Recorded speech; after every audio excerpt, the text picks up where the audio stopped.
napansin. Okay? So ngayon mga kapatid, ano na lang,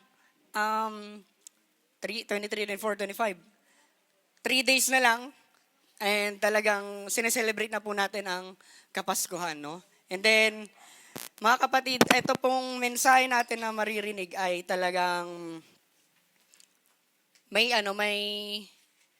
may connection sa atin pong season ngayon, no? Ang tanging regalo ng ating Panginoon, Ama, which is ang kanyang kaisa-isang anak ng Panginoong Jesus, no? Kasi po, mas ma-appreciate natin ang isang bagay kapag alam po natin yung meaning behind it. No? Why we celebrate Christmas, why we celebrate these types of events, no? Bakit tayo nakikiisa? Napaka ganda po na alam natin yung reason or meaning behind a certain event nang sa gayon madadama mo yung pag-participate mo doon sa celebration na yun. Pero ngayon mga kapatid, of course, hindi naman kasi exactly December 25, no, yung ang kapanganakan ng ating Panginoong Hesus. But hindi naman yun yung akma or exact date. Grateful pa rin tayo na meron tayong date to celebrate the birth of Lord Jesus Christ. And syempre po, mga kapatid, wag natin kakalimutan, no? The season is yung kapanganakan ng Panginoong Hesus. Lagi ang nakalink sa kamatayan ng Panginoong Hesus. The season is the birth of Lord Jesus Christ. Bakit ba siya pinanganak? To die. 'Di ba? Yun po yung pinaka-core ng mission ng Panginoong Hesus dito. Why He incarnated as a man, as a human being, so to die for us. So ngayon, maririnig po natin ang mensahe ng Panginoong Hesus sa atin pong umaga na ito. Handa na po bang makinig? Amen. So ngayon ang title po, no?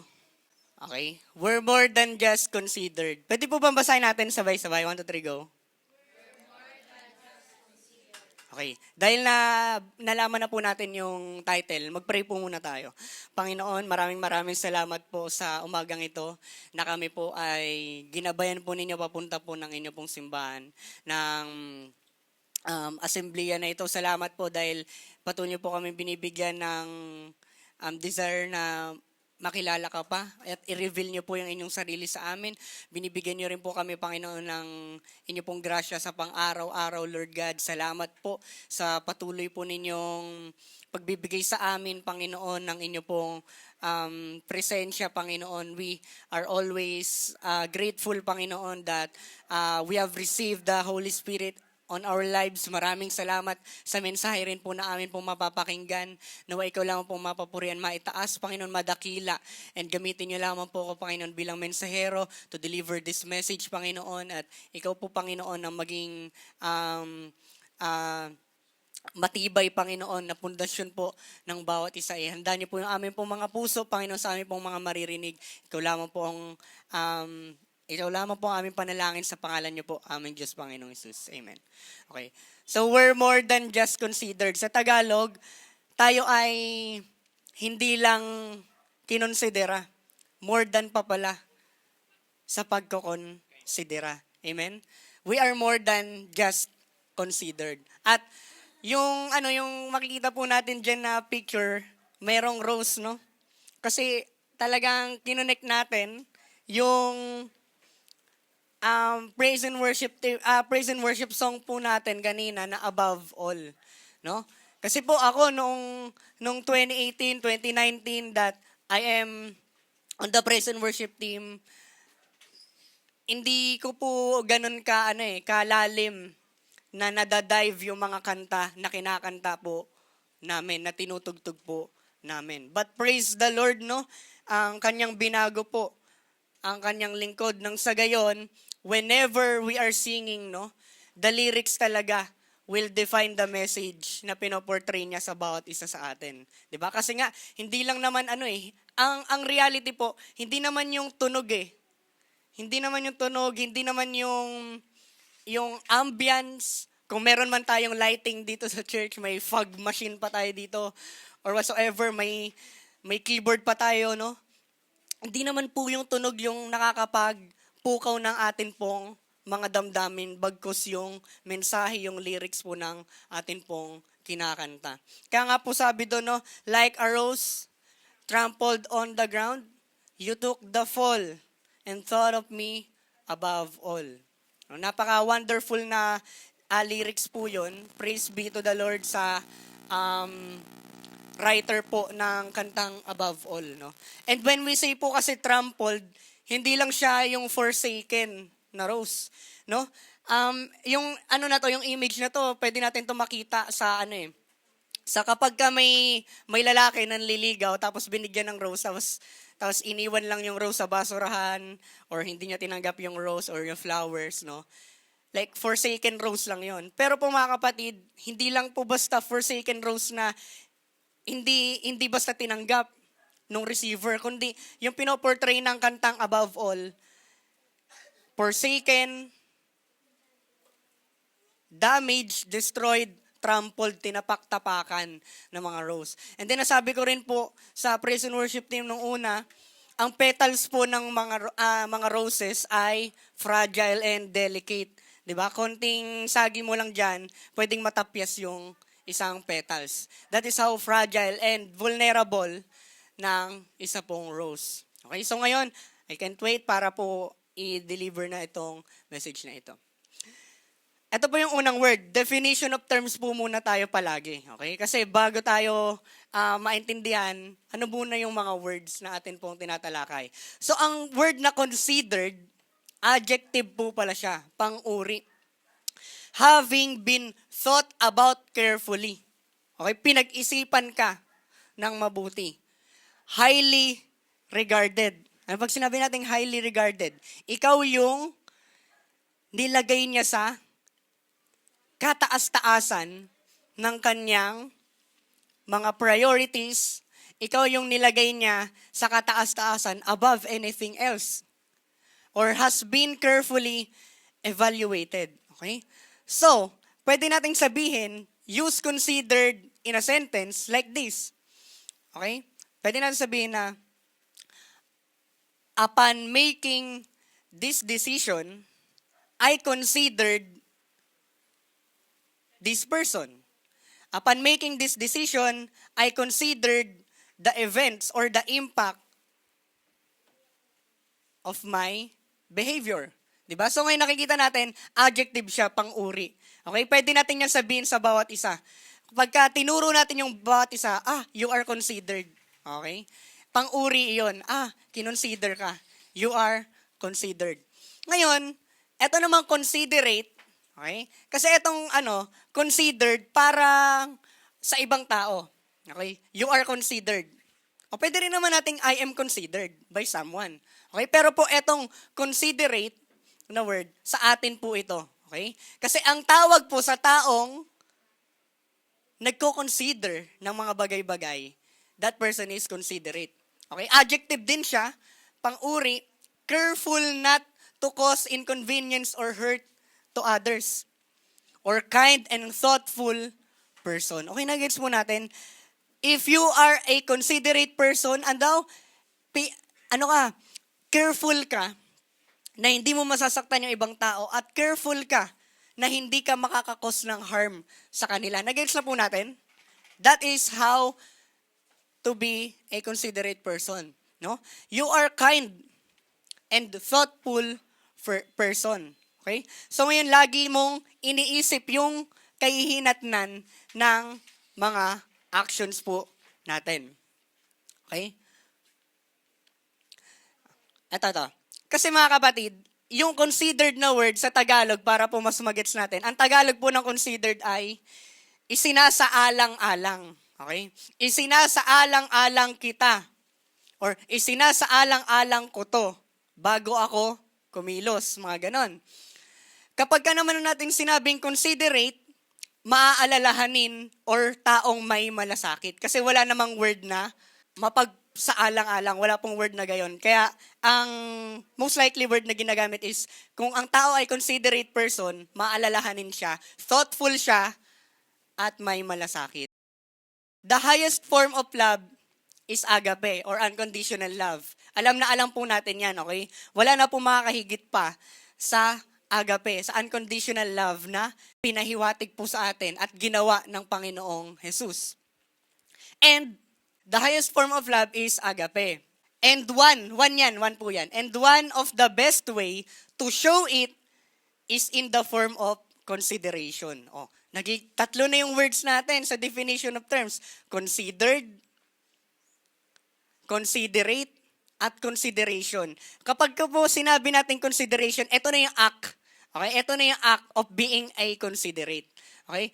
Careful thought, typically over a period of time. Ito na yon, konsiderasyon. Kaya naririnig natin sa mga palabas, sa mga teleserye, wala kang konsiderasyon. Ibig lang sabihin nun, parang hindi mo na ako inisip. O parang, ba't wala kang pakialam sa akin?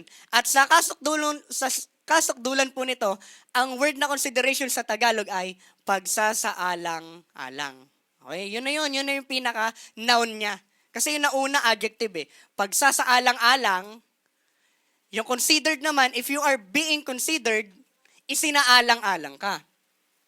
If you are a considerate person, ikaw ay taong merong malasakit. So ngayon, paulit-ulit po yung word na nakikita natin dito na careful. Sabihin nga po natin careful. Maingat. Diba? Maingat mong pinag-iisipan lahat ng gagawin mo. Okay? Kasi you are considering someone. Okay? You are being a considerate person. Kaya pinag-iisipan mong mabuti yung words na lalabas sa bibig mo, yung actions na mga gagawin mo. Okay? So ngayon, balik po natin dito, no? Highest form of love yung agape, yung sacrificial love. Okay? Kasi yung agape, pinortray ni Lord na nag-sacrifice siya sa cross. Okay? Pero isa rin po, no? One of the best way para maiparamdam mo sa other person, yung agape ng Panginoon is pagka kinokonsidera mo sila. Iniisip mo ng mabuti yung impact ng behavior mo. Iisipin mong mabuti kung ano yung mararamdaman nila pag ginawa mo to. Iisipin mo ng mabuti kung ano yung magiging epekto nito sa relationship ninyong dalawa. Nagets na po natin? Kasi po, sabi po ng isang quote, how much they care about you can be seen on how much they consider you. Nagets po natin? Pwede nating sukatin yun na talagang may care yung taong to sa'yo pagka kinokonsidera ka niya.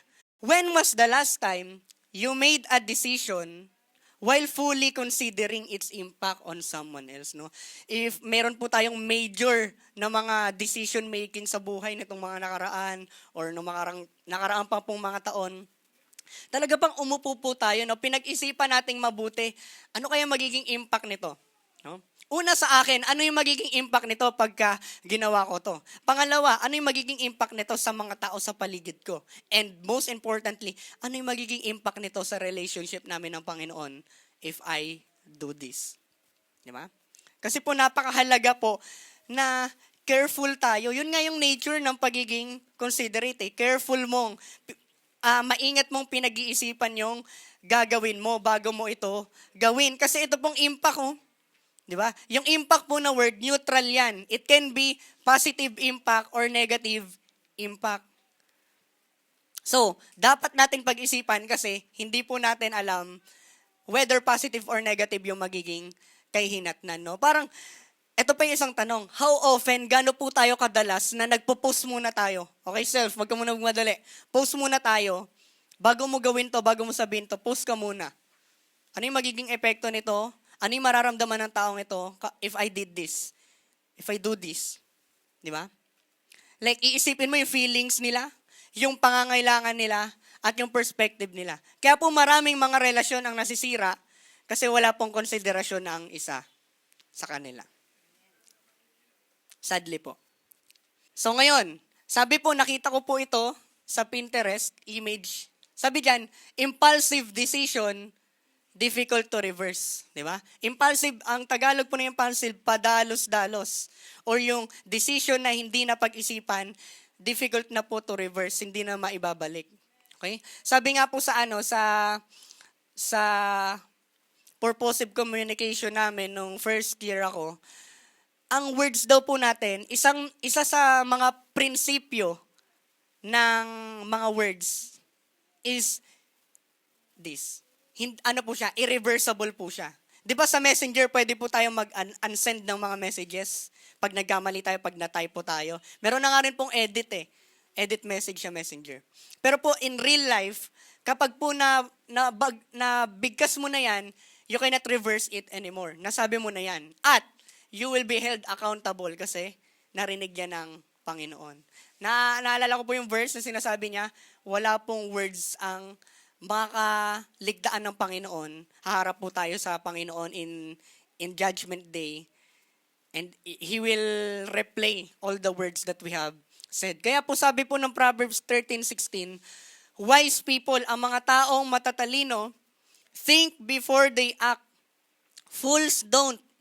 And even brag about their foolishness. Okay? Simple lang naman intindihin ito.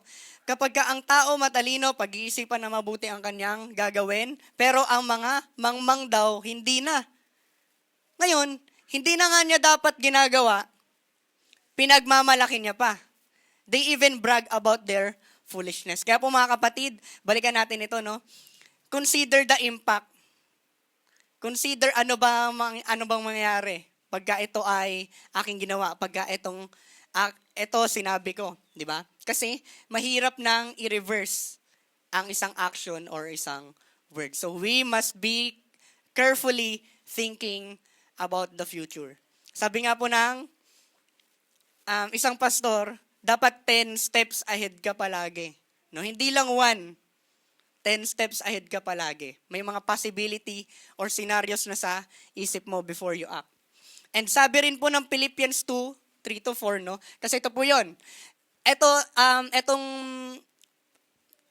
slide na po ito, pinokusan po natin yung pagiging wise at pagiging mangmang. Pero ito po mga kapatid, kapag ka kasi considerate person ka, ikaw ay taong selfless. Diba? Ang considerate person, hindi po siya makasarili. Because a considerate person is always thinking of others. Okay? Do nothing out of selfish ambition or vain conceit.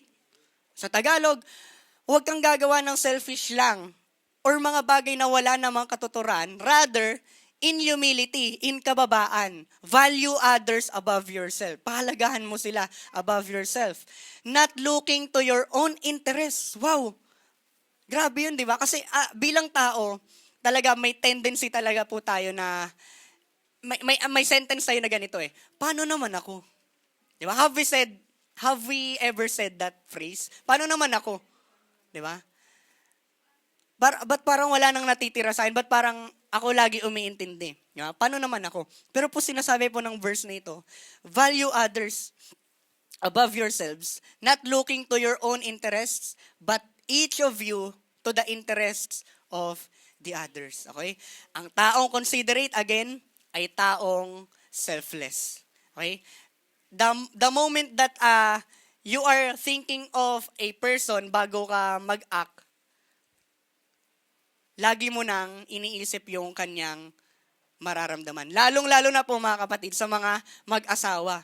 Okay? Kasi nga, ang pagiging mag-asawa ay pinag-isa kayo ng Panginoon. So in that way, you cannot decide on your own. Di ba?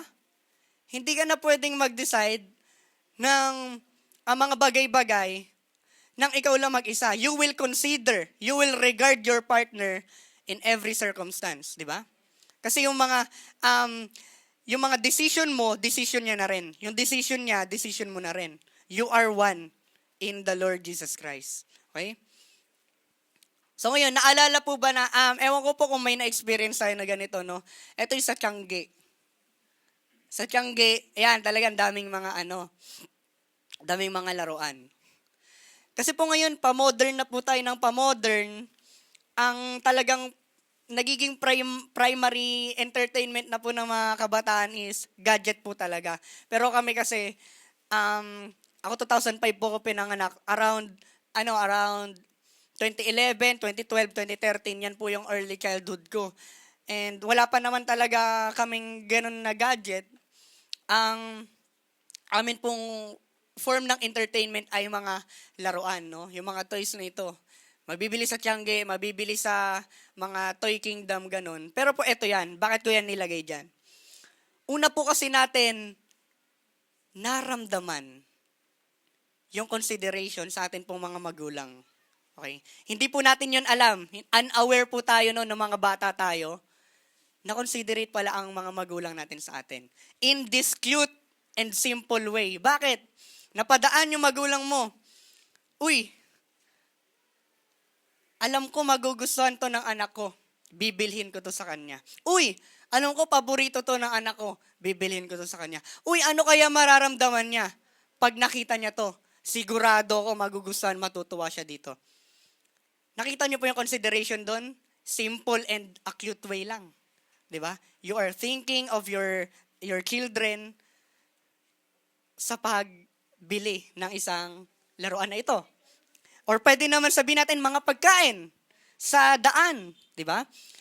'Di ba, napadaan ka na naman. Uy, alam ko paborito to ng anak ko. Pag to binili ko, masisiyan siya, masasarapan siya, 'di ba? Alam ko ikabubusog niya ito, 'di ba? You are thinking of your children sa mga bagay na 'yan. Paano kung couple, no? Kasi po may talaga yung mga couple, no? I don't know kung nagdaan po kayo dyan. Kasi ang isa sa mga love languages ay giving gifts. 'Di ba? Giving gifts. Pagka napadaan ka, uy, alam ko magugustuhan niya to, ang cute nito, stuffed to, yo. So ngayon, our parents are the first ones to show us what consideration is. Okay, mas palaliman pa po natin. Kasi yung kanina, cute lang to ng mga bagay eh. Bibili ng laruan, bibili ng pagkain. Pero ito po, mas palalimin natin. Our parents are the first ones to show us what consideration is. Nung nilagay ko tong taho vendor, no, na nakuha ko lang sa Google, alam niyo po yan, yung mga magulang talaga, ang pagiging magulang, sabi nga nila, ay nababawasan ka just to mapuno yung iyong mga anak. Amen, di ba? Handa kang mawalan basta sila ay magkaroon. Kaya po, nare-realize natin mga kapatid, bakit pala paborito ng mga magulang natin ang tutong? Yun pala, inuuna pala nila tayo sa kanin. Atin yung ibabaw, sa kanila yung natitira. 'Di ba? Akala lang natin nung bata tayo, paborito talaga nila yung sunog na yun, pero hindi natin nalalaman mga kapatid, inuuna nila tayo, kinokonsidera nila tayo, 'di ba? Like may to the point na iko-kompromiso po nila yung pagsisinungaling. Paano po 'yan? Makain na, pakain na, hindi busog pa ako.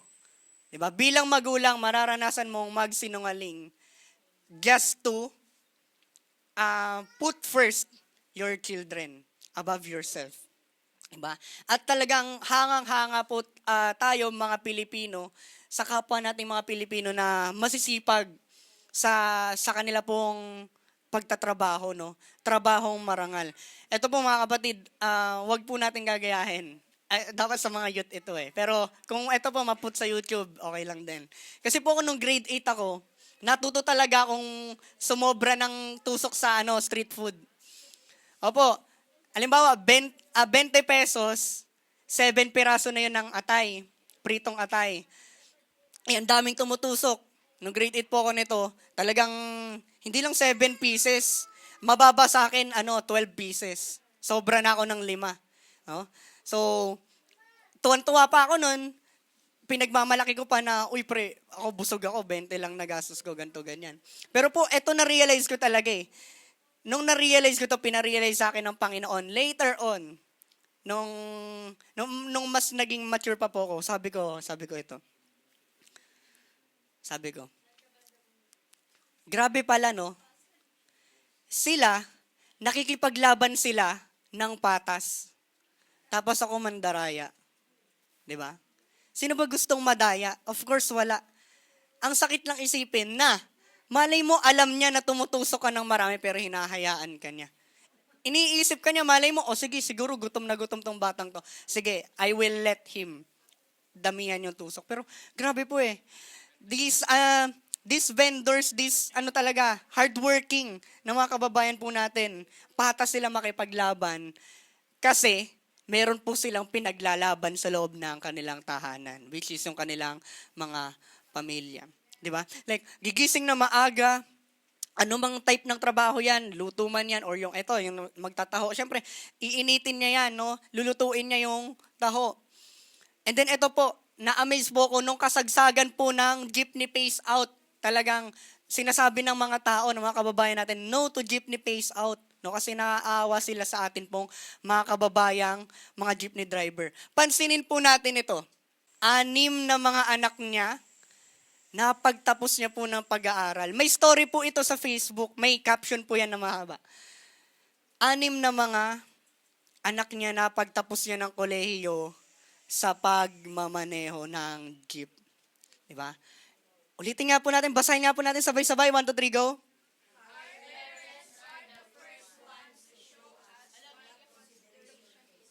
Di ba makikita natin? Ang mga jeepney driver po ito.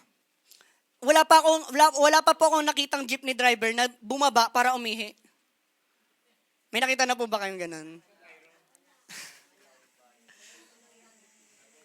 Ang mga driver po talaga, isa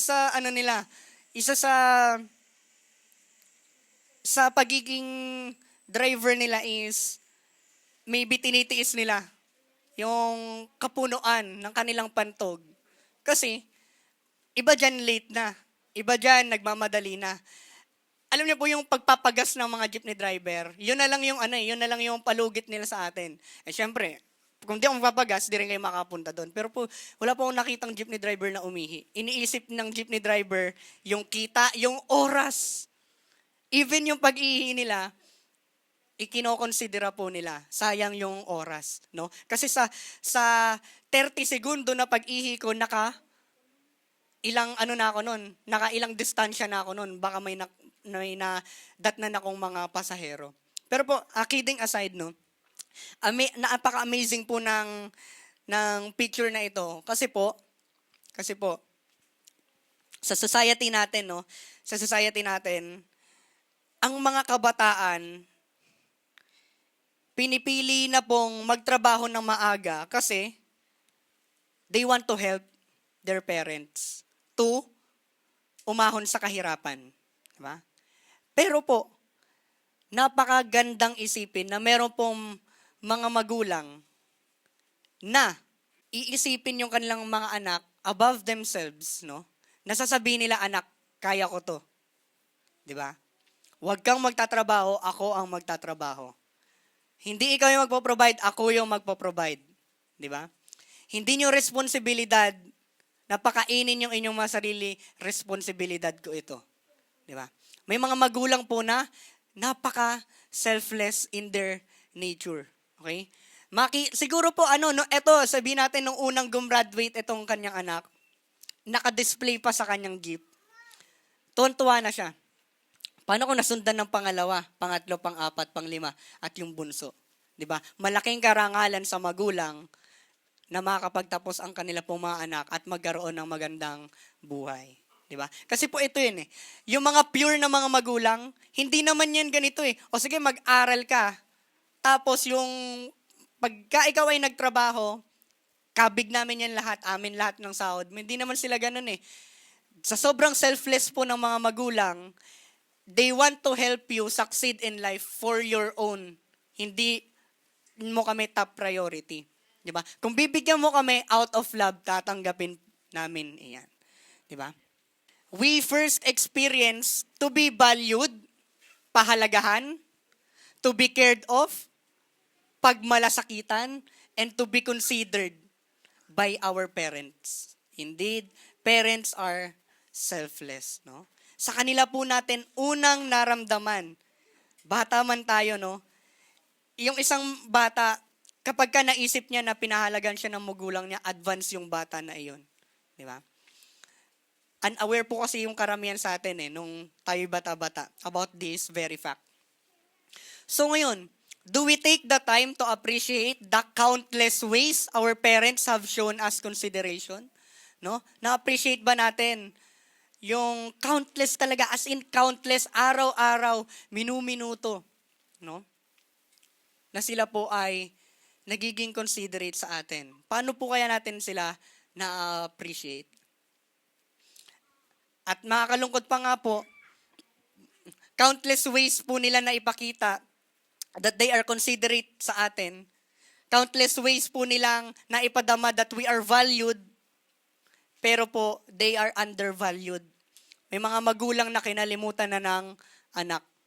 May mga magulang na pinabayaan na ng mga anak. And that is a sad reality. Di ba? Kaya po mga kapatid, bilang po mga Kristiyano, no, may mga message talaga ang Lord sa atin. Bilang anak, may inuutos sa iyo ang Panginoon. Bilang magulang, may inuutos din sa iyo ang Panginoon. Pero, higit sa lahat, hindi ka inuutusan ng Panginoon na baliwalain mo ang ibang tao at lalo na ang iyong pamilya. Amen? Amen. Kasi yan ang unang binuo ng Panginoon, ang pamilya. So ngayon, sa lahat po ng atin pong natalakay na, nasa body na tayo ng message na ito. A considerate person is a thoughtful one, a selfless one, and a careful one. Diba? Lagi niyang iniisip. Lagi kanyang iniisip. Lagi siyang selfless, no? Lagi niyang, ikaw ang tinitignan niya above herself or himself, and careful siya sa lahat ng actions niya. Okay? Sasabihin, bakit ka nagsisipag sa trabaho? Kasi iniisip ko, mga pamilya ko. Bakit ka ganito? Bakit ka ganyan? Kasi iniisip ko, siya. Pero po, ano nga yung nandun po sa third slide natin, the highest form of love is agape or unconditional love. Kasi po sa mga unbelievers, okay? Sa mga unbelievers, pwedeng hanggang dito na lang yung kanila pong pagpapadama sa ibang mga tao. Bakit mo to ginagawa? Kasi iniisip ko sila. Pero po tayo mga Kristiyano, meron pa pong higit doon. Okay? Bakit mo to ginagawa? Iniisip ko kasi sila. Bakit mo sila iniisip? Kasi mahal ko sila. Okay? Lagi po, ang punot dulo ng lahat, yung pinaka-general sa lahat, is love. You are being considerate because you love that person very much. Okay? So, the Lord blesses us with considerate individuals, no? Isip po muna tayo, no? Of course, yung mga magulang natin, talagang given yan. They are very considerate sa atin. Meron pa po kayang mga tao talaga na nire-reveal sa iyo ng Panginoon na itong taong ito, thoughtful itong taong ito. Na hindi ko siya nakitaan na inisip niya yung sarili niya. Itong tao na to talaga, lagi niyang inuuna ang iba. No? Praise be to the Lord kung meron po kong mga tao na biniyaya sa atin ng Panginoon. Yan. The Lord blesses us with considerate individuals as a reflection of His own thoughtful and compassionate nature. Ano yan? Ano ibig sabihin yan? Okay? Pinagpala ka ng mga taong considerate para ma-realize mo, pinahahalagahan ako ng mga taong ito. Reflection lamang iyon ng pagpapahalaga ng Panginoon sa iyo. Kasi above all, mga kapatid, si Lord naman naglapit sa iyo ng mga taong iyan sa paligid mo. Therefore, He is the one who truly cared for you. He is the one who is very considerate to us. Okay? Reflection lang ito. Sabi nga po natin, reflection. Kasi po mga kapatid, wala namang perpektong magulang. Wala namang perpektong asawa. Wala namang perpektong kaibigan. Wala namang perpektong kapatid. Lahat po tayo imperfect ones. Okay? Pero, syempre, we are trying our best, no? To show our love sa ibang mga tao. Pero, ang Diyos po, kahit kailan, hindi po siya nagkulang sa atin. Ang Diyos po, kahit kailan, perfect po siya sa lahat ng kanyang ginagawa. Diba? Pwede natin sabihin talaga sa isang taong ito, pupurihin natin siya na, napaka-considerate ng taong ito. Pero at some point, merong fault pa rin eh. May makikita tayong fault sa kanya. Pero mga kapatid, when we look at the Lord, no? Minsan po kasi, pinapakita sa atin ng Panginoon yung weakness ng isang tao so that we can see how perfect the Lord is. The Lord is allowing us to see the imperfectness sa ibang mga tao so that we can look only to Him who is perfect in all of His ways. Ngayon, dito po tayo babalik sa atin pong Panginoong Hesus, the Lamb of God. No? Na-amaze lang ako dito, painting yata ito na the Lamb of God who was slain. No? Talagang siya po ay pinatay, siya po ay brutally na-execute. At babasahin po natin yung sikat na chapter sa Isaiah this time. Yung title po nun is Suffering Servant. Ito po yun. Isaiah 53 verse 3 yata ito or verse 2 magsisimula. Basahin po natin, isang pasada po natin. So sabi diyan,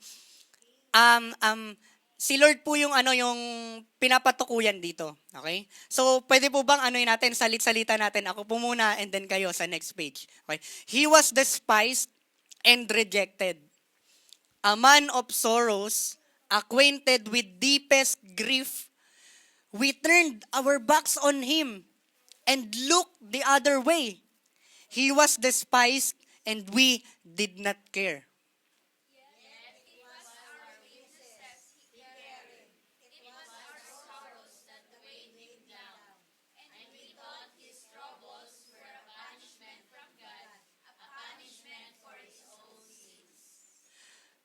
But he was pierced for our rebellion, crushed for our sins. He was beaten so we could be whole. He was whipped so we could be healed. All of us, like sheep, have strayed away. We have left God's path to follow our own. Yet the Lord laid on him the sins of us all.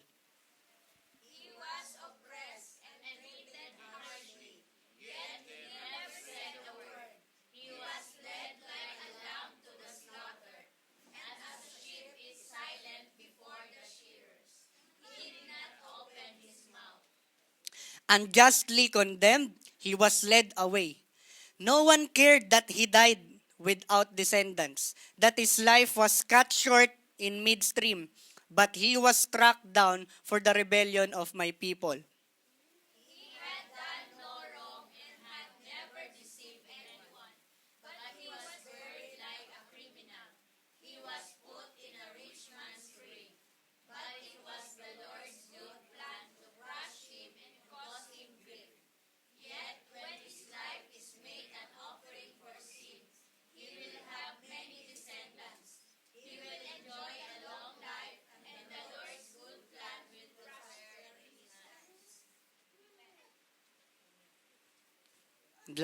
When he sees all that is accomplished by his anguish, he will be satisfied. And because of his experience, my righteous servant will make it possible for many to be counted righteous, for he will bear all their sins. Last.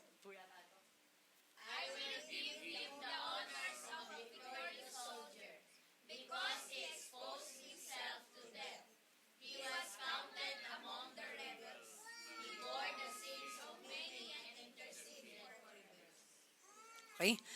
Doon po natin makikita, no, Lamb of God, no, yung kordero or yung tupa ng atin pong Panginoon was slain, no. Mga kapatid, sa 24 po kung kayo po ay dadalo, no, akin pong pinapanalangin at napag-iisipan na tayo po ay manood ng Passion of the Christ dito sa church. No, makikita po natin talaga how brutal, how grabe yung pagkapako po ng ating Panginoong Hesus sa cross ng Kalbaryo. Kasi po, pinangunahan ko po kayo kanina, kung napansin niyo po kanina, atin po muna tinakil, ano ba yung pagiging considerate. Tapos yung mga magulang natin, sila yung unang naging considerate sa atin. Pero po, above all else, si Lord po, pinaka naging considerate sa atin po. Inisip po tayo ng ating Panginoong Hesus above all else. Ano nga sabi nung kanta? Crucified, laid behind the stones, you lived to die, rejected and alone, like a rose, trampled on the ground, you took the fall, and thought of me above all. Inisip mo ako above all, above yourself, above all kings, above all thrones, above all kingdoms, above your majestic place on heaven, above all of the creation, you think of me. That is how considerate the Lord is sa atin po. Lord Jesus is the only one who shows us what a perfect consideration is. The one who came from an unconditional love. Siya lang yung nagpadama ng perfect consideration sa atin. Ito po. Conclusion ko po ito sa kantang above all. The one who is above all became the lowest of all because He placed us above all. Hanggang lang natin. Ano po natin? Si Lord na siya yung pinakamataas sa lahat, naging pinakamababa sa lahat kasi inisip niya tayo sa lahat. Diba? Grabe po yung pagpapadama sa atin ng Panginoon ng kanyang consideration. Again, bakit niya tayo kinonsiderate? Kasi mahal niya ang bawat isa sa atin. Amen? Pero po, gusto ko po mga kapatid na ma-appreciate talaga natin, no? This is the season of giving, ika nga. And yung greatest gift talaga na natanggap po natin sa ating pong mga buhay ay ang gift ng salvation sa pamamagitan ng ating pong Panginoong Hesus. At para po sabihin ko sa inyo mga kapatid, yung gift of salvation na iyan was never easy, was never possible at first, na hindi po natin yan makakamtan on our own. Na kailangan pang pagdaanan ng Panginoong Hesus yung brutal death so that we can attain that salvation. Sabi nga po ng Isaiah 49:15, sabi po kasi ng verse 14 yan, kinalimutan na kami ng Diyos. Sabi ng 15, never can a mother forget her nursing child. Can she feel no love for the child she has born? But even that were possible, I would not forget you. No? Sabi ng Panginoon, kung ang magulang hindi niya makakalimutan, ako rin, hindi ko kayo makakalimutan. How amazing is that, mga kapatid? Di ba tinakil natin sa characters of our God, yung eternal? Ibig sabihin ng eternal God, bawat minuto, bawat segundo, present ang Panginoon. At sa pagiging eternal ng Panginoon, sa bawat milliseconds na yan nagdadaan, iniisip ka niya. Iniisip niya tayo. Okay? Kung i-detail po natin, no? Sabi nga rin ng Matthew 10:29-31, what is the price of 2 sparrows? Yung mga ibon. 1 copper coin? But not a single sparrow can fall to the ground without your Father knowing it. Alam yan ng Panginoon lahat. And the very hairs on your head are all numbered. Alam din ng Panginoon ang bilang ng mga buhok natin. So don't be afraid. You are more valuable to God than a whole flock of sparrows. Sabi nga po natin sa ating mga sarili, I am valuable. I am considered. Kasi yun yung katotohanan. Kung hindi ka kinonsider ng Panginoon, wala po tayong salvation sa isa't isa at wala po tayo ngayon dito nagkikita-kita. Di ba? Kasi po, bawat detalye po ng ministry ng Panginoon sa lupa, He was thinking of you. Ito po, napag-isip-isip ko rin nung nakaraan. No? Napag-isip-isip ko nung nakaraan, nung bata pa si Lord Jesus Christ na nakikipaglaro sa mga kalaro niya, because He is 100% God and a man, alam niya po lahat yun, omniscient po siya na alam niya yung purpose niya, bakit siya nandito sa mundo. Did He ever think like this, na nakikipaglaro siya, masaya siya, all of a sudden malulungkot siya kasi alam niyang mamamatay siya? Napag-isip-isip ko yun bilang childhood na Panginoong Jesus. Pero po higit sa lahat mga kapatid, bawat mulat ng mata ng Panginoon, bawat lakad niya, bawat act niya, bawat kutya, bawat mocking ng mga tao sa Kanya, bawat persecution sa Kanya ng mga Pariseyo, bawat temptation na binato sa Kanya ng kaaway, He holds you in regard. He thinks of you above Himself. Na hindi siya nagpadala sa kahit na anong mockery ng mga tao. Sabi nung kasama niya sa cross, sige nga, kung totoo kang Diyos, iligtas mo kami at iligtas mo rin ang iyong sarili. Kung nawalan po ng cool, kung hindi ka po inisip ng Panginoon for even 1 second, bumaba siya ron. At pinatunayan niyang, oo, Diyos ako. Pero hindi niya yun ginawa kasi iniisip tayo ng Panginoon. Kung gagawin niya yun, hindi ka magkakaroon ng kaligtasan. That single moment, di ba? Na habang nakapako siya dyan sa cross, kinukutya siya ng isa, kung bababa ako dito, hindi maliligtas tong isa na nagput ng faith sa akin. At higit sa lahat, hindi ka pa man pinapanganak, hindi pa po tayo pinapanganak, 2,000 years ago nung nangyari yung crucifixion, your name, yung pangalan po natin is keep on repeating on the Lord's head. And He is saying, if I do not take this cup of suffering, my child, my son, my daughter, your name, they will never be saved. Ano nga po? Kasi po, eto po isang pagkakataon lang sa Bible na muntik-muntika na ang Panginoong Hesus magpadala sa temptation ng kanyang sarili. And that can be seen sa Garden of Gethsemane. Sabi niya sa Garden of Gethsemane, Lord, aking Ama. Diba? Ano nga po? Namamawis na siya ng dugo. Rare na medical condition iyon dahil sa sobrang stress na ng isang tao. Okay? Nagpapawis na siya ng dugo. Sinasabi niya, Ama, maaari ba na hindi ko nadanasin ang kopa ng paghihirap? Maaari ba na in other way na lang? Pero hindi. Let your will be done. Diba? 3 times that he prayed that prayer because he is thinking of you. He has the authority. Pwede niyang sabihin, bakit pa ako magpapapako dyan? Deserve nilang mamatay. Deserve nila yung kamatayan, yung eternal separation sa hell. Deserve nila yan. Bakit yung pa kailangan niyan gawin? I can do that in that very decision. Di ba? Pumalag si Pedro. Inano niya yung tenga ng isang kawal.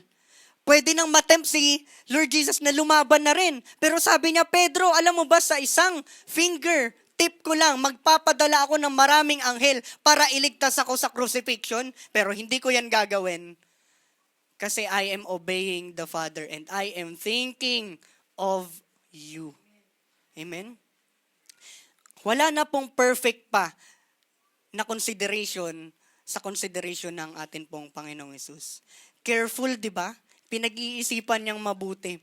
Siguro kung hindi ako mapapako dito, hindi maliligtas si Cedric, hindi maliligtas si Nanay Edna, hindi maliligtas si Chris, hindi maliligtas si Sis Margin, hindi maliligtas si Sis Pauline. Lahat po tayo iniisip ng Panginoon nung mga sandaling iyan.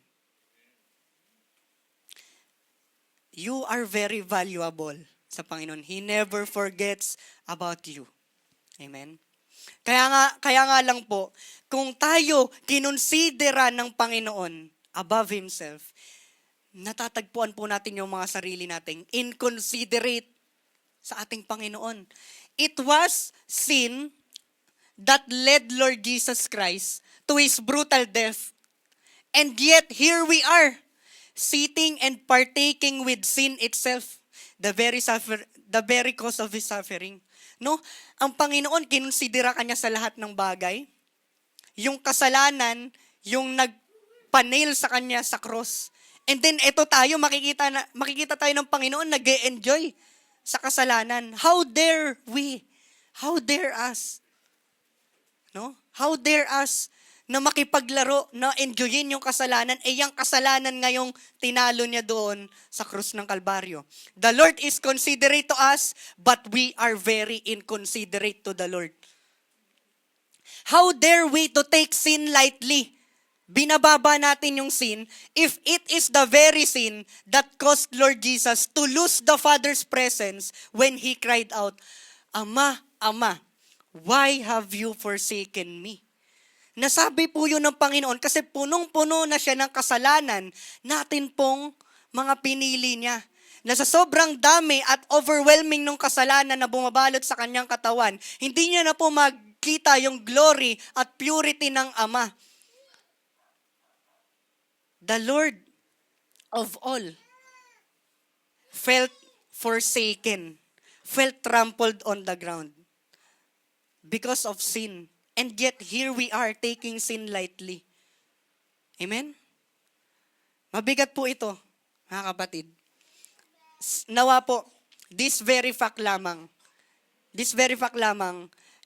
makakapag-turn away sa atin, na makakapagbabago sa atin to shift our perspective sa kasalanan. Ayoko na magkasala kung ito yung naging kapalit, aking Panginoon namatay brutally on the cross. How dare we fail to be considerate of the Lord's sacrifice when He has shown us constant consideration at all times. Diba? As we reflect on our life po talaga, napaka-imperfect po natin, napaka-inconsiderate natin sa tao, napaka-inconsiderate po natin sa Panginoon. Many times. Pero po mga kapatid, sabi po niya sa cross, it is finished. Tapos na. Nabayaran ko na.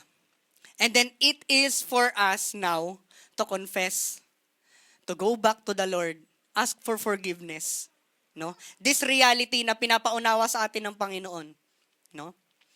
Na every time that we are tempted to sin, no? Kasi kanina, ang cute-cute na mga bagay na yun eh. Like, uy, ang ganda na ito, ireregalo ko to sa anak ko. Uy, eto, bibili ko to sa anak ko, naiisip ko siya. Pero kung temptation na yung inahaharap sa'yo, may isip mo pa ba si Lord? May isip mo ba yung ibang tao? Will you still be considerate kapag ka big things na yung kaharap mo? Diba? Will you still carefully think right now, if I give in to this temptation, ito yung magiging impact. Kaya po mga kapatid, the Lord is tempted by the craftiest of all, Satan. Maybe po kasi yung mga nagtetempt sa atin, mga minions lang yan ni Taning. Mga demonyo lang niya. Pero po, si Satan mismo yung nakaharap ng Panginoon. Yung tatlong temptation na iyan, pinag-isipan po yan ng mabuti ng Diablo. Pero, kung pinag-isipan niya ng Diablo, pinag-iisipan din ng Panginoon ang bawat buhay ng bawat isa. Kapag nag-give in siya dyan, hindi tayo magkakaroon ng salvation. So ngayon, we're more than just considered. Diba? Yung kasi yung title eh.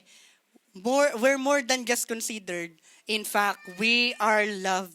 Amen? We are loved. Yun pala yun. Kaya ka pala kinoconsider ng Panginoon kasi He loves you very much. Kaya po sabi po ng 1 John 3:16, tama po, 1 John po talaga, hindi John. 1 John 3:16. We know what real love is because Lord Jesus gave up His life for us. So we also ought to give up our lives for our brothers and sisters. Diba? Kasi kapag handa ka ng magsakripisyo para sa ibang tao, reflection yan na kaya mo na rin magsakripisyo para sa ating Panginoong Jesus. Diba?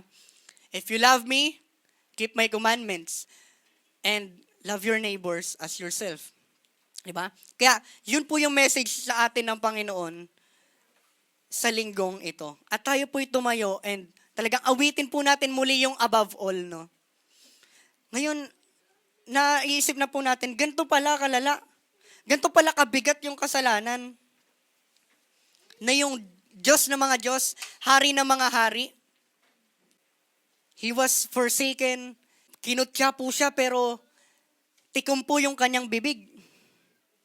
Siya po ay nakaranas ng all types of persecution. And the worst persecution, yung crucifixion. Pero He never said a thing. One of the ways na naipakita talaga ng Panginoon yung pagiging considerate niya sa atin, nung sinabi niya, Ama, patawarin niyo sila sapagkat hindi po nila alam ang kanilang ginagawa. Grabe po yung pag-ibig ng Diyos. Na kahit matindi yung pain at suffering na ginawa ng mga tao sa Panginoong Hesus, He is still considering us. He is still asking and pleading for forgiveness on our behalf. Dahil hindi po natin magawang makapag-sorry sa Panginoon, He is praying for us. How great the love of the Lord is sa atin po. Panginoon, maraming salamat po sa lahat po, Panginoon, ng inyo pong grasya sa amin. Salamat po, Panginoon, sa mensahe po na amin pong narinig. Panginoon ko, ikaw lamang po talaga yung nagbibigay sa amin ng transformation, Lord God. Wala na pong ibang makakapagpabago pa sa amin, kundi ang inyo pong pag-ibig. Panginoon, hayaan niyo po kami na maging kawangis at kagaya po ninyo, Panginoon, created in your image. Lord God, ang inyo pong pag-ibig, yung unconditional love, yun po yung pagiging Diyos po ninyo. Gusto rin po namin, Panginoon, na maipadama sa ibang mga tao that they are considered. Gusto rin po namin maipadama sa ibang mga tao na sila po ay valued. Gusto po namin maipadama sa ibang tao that they are very cared by us. And in that way, Panginoon, we will say, kaya ako nagmamalasakit sa iyo. Kaya kita isinasaalang-alang. Kaya kita iniisip. Kasi inisip at sinaalang-alang ako una ng Panginoon. We will bring back the glory. We will point out to you, to your name, Panginoon. Everything that we are doing good ay dahil po sa inyo. Salamat po, O Diyos, sa lahat-lahat ng inyo pong mga ginawa. Ito lamang po, Panginoon, yung aming pong mga panalangin. Sa pangalan niyo lamang po, Panginoon Jesus. Amen. Manatili po tayo nakatayo.